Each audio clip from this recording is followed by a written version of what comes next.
Assalamualaikum warahmatullahi wabarakatuh.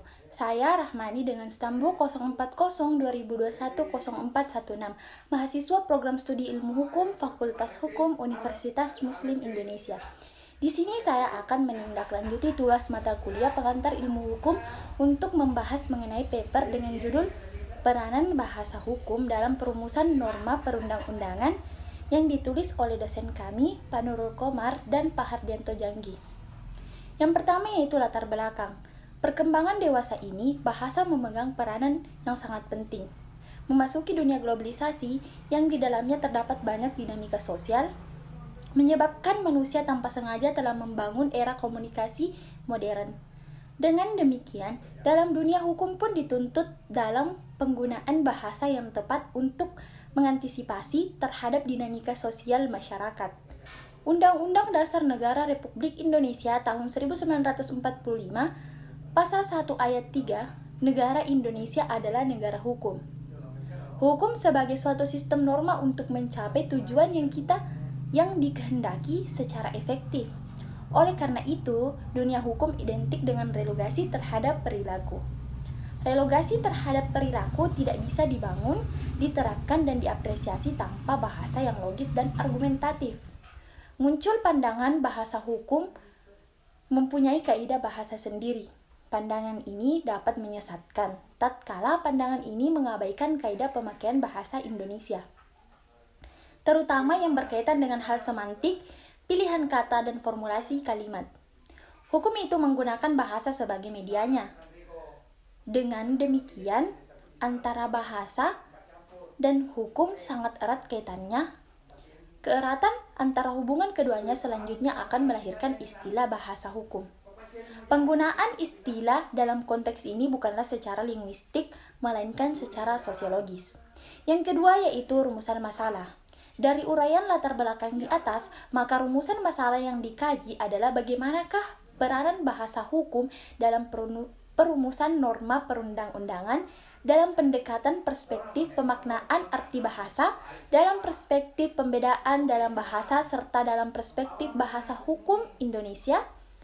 Yang ketiga yaitu tujuan. Tujuan penulisan untuk mengetahui dan menganalisis peranan bahasa hukum dalam penyusunan norma perundang-undangan. Sedangkan manfaat penelitian ini dapat dijadikan sebagai sumber pengetahuan dan referensi dalam penggunaan bahasa hukum dalam penyusunan norma perundang-undangan.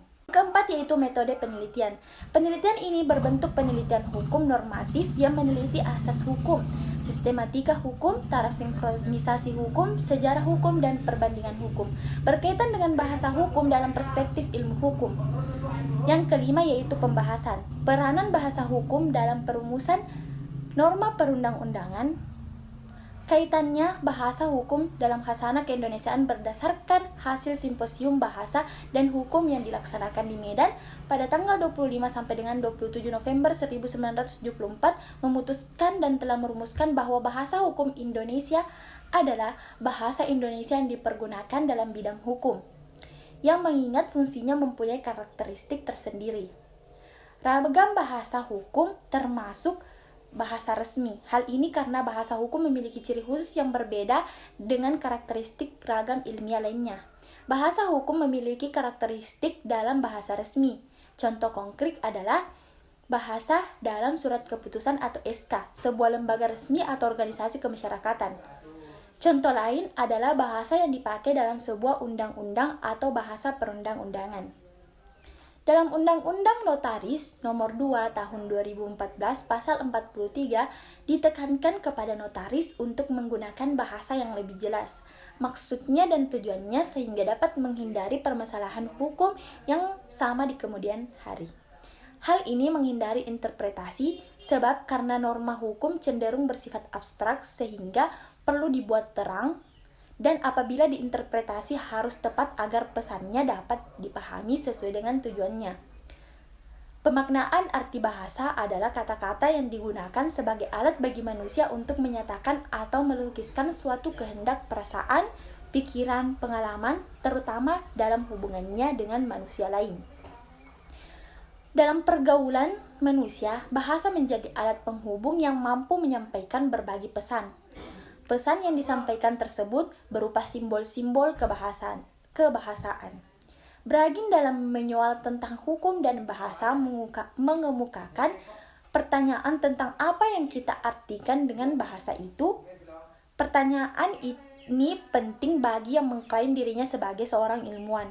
Oleh karena hanya dengan memahami arti bahasa, maka dapat mengomunikasikan, menginterpretasi, dan mentransfer ilmunya dengan baik. Hilman Hadikusuma mengartikan bahasa sebagai kata-kata yang digunakan sebagai alat bagi manusia untuk menyatakan atau melukiskan sesuatu kehendak, perasaan, pikiran, pengalaman, terutama dalam hubungannya dengan manusia lain. Words constitute semantic weaponry atau kata merupakan senjata semantik. Dengan demikian, manusia menyatakan kata-kata dengan ucapan, kita sebut bahasa lisan. Jika kata-kata itu dilukiskan dalam bentuk tulisan, maka kita sebut bahasa tulisan. Jika lukisan kata-kata itu berbentuk gambar atau tanda, maka kita sebut bahasa perlambang atau bahasa pertanda. Samsuri memperluas arti bahasa bahwa kita juga memakai bahasa kedua, yaitu bahasa sekolah atau bahasa komunikasi resmi. Kemudian biasa juga kita mendengar bahasa sehari-hari, yaitu bahasa yang dipergunakan dalam pergaulan sehari-hari. Juga biasa didengar bahasa pengantar. Anton M.M. mengemukakan bahwa bahasa yang dipelajari dan dipakai dalam dunia ilmu pengetahuan adalah bahasa ilmiah atau bahasa keilmuan. Secara teoretik, Bauer dalam bukunya Inleiding to the Wetenscape, Bragin mengemukakan apa yang diartikan bahasa dengan mengatakan bahwa kita berbicara tentang suatu bahasa jika terdapat suatu sistem tanda-tanda yang memenuhi syarat-syarat, yaitu dibuat oleh manusia, mengabdi pada komunikasi antar manusia, diterima dalam suatu masyarakat, terdiri atas bunyi-bunyi atau tanda-tanda. Pembedaan dalam bahasa telah disinggung di atas adanya beberapa macam bahasa dari segi terminologis. Namun, di antaranya ada yang cukup prinsipil untuk diberikan pembedaan, yaitu bahasa pergaulan dan bahasa ilmiah. Bragin dalam kaitan tersebut mengatakan bahwa di samping pembedaan dalam bahasa lisan dan bahasa tulisan, terdapat pembedaan lain berkaitan dengan bahasa.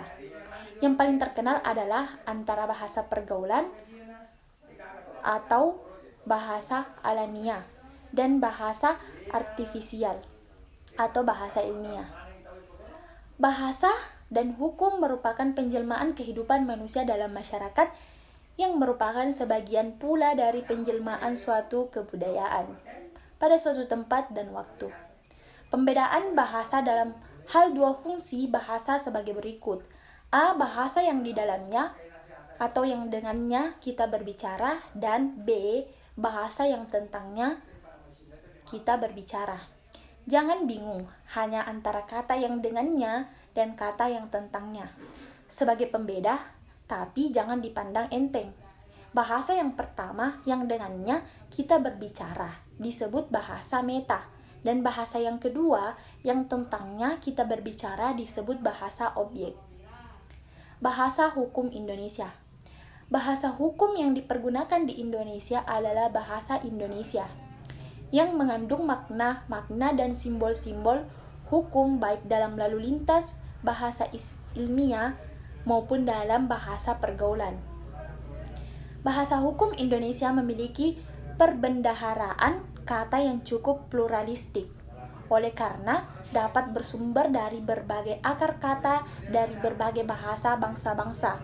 Misalnya dari kata bahasa Indonesia yang berakar dari kata Melayu, dari kata bahasa lokal anak negeri, dari berbagai suku asli bangsa Indonesia, dapat berasal dari kata bahasa Arab, dari kata bahasa-bahasa asing lainnya seperti Belanda, Jerman, Prancis, dan Inggris. Bahasa hukum Indonesia adalah bahasa Indonesia yang dipergunakan dalam khazanah keilmuan hukum dalam arti yang luas dan dalam gerak pergaulan hukum. Bahasa hukum Indonesia diperkaya dengan bahasa-bahasa yang kata-katanya bersumber dari berbagai bahasa yang telah diserap atau diadopsi ke dalam kata-kata bahasa Indonesia. Adapun yang keenam, kesimpulan, yaitu memahami peranan bahasa hukum sebagai bagian penting dalam perumusan norma perundang-undangan akan memberi efisiensi dan aktivitas serta validitas dalam merumuskan norma-norma hukum dalam upaya pencapaian dan tujuan fungsi-fungsi hukum. Sehingga untuk mewujudkan hal tersebut, syarat mutlak yang harus dipenuhi adalah memahami bahasa hukum dengan baik bagi ilmuwan hukum Indonesia, dengan pemahaman bahasa Indonesia dengan baik bagi sebagai media bahasa hukum, seraya memperkaya diri dengan pemahaman terutama bahasa-bahasa lokal di Nusantara dan bahasa asing yang telah diserap sebagai bahasa hukum Indonesia. Yang ketujuh yaitu saran. Perlunya pengambil kebijakan dalam perumusan norma perundang-undangan. Bahasa hukum harus dipahami dengan baik, sehingga rumusan-perumusan norma perundang-undangan yang dihasilkan menjadi suatu norma perundang-undangan yang mudah dipahami dan tidak menimbulkan tafsir dengan alasan kekaburan makna dalam norma perundang-undangan tersebut. Sekian dari saya. Wassalamualaikum warahmatullahi wabarakatuh.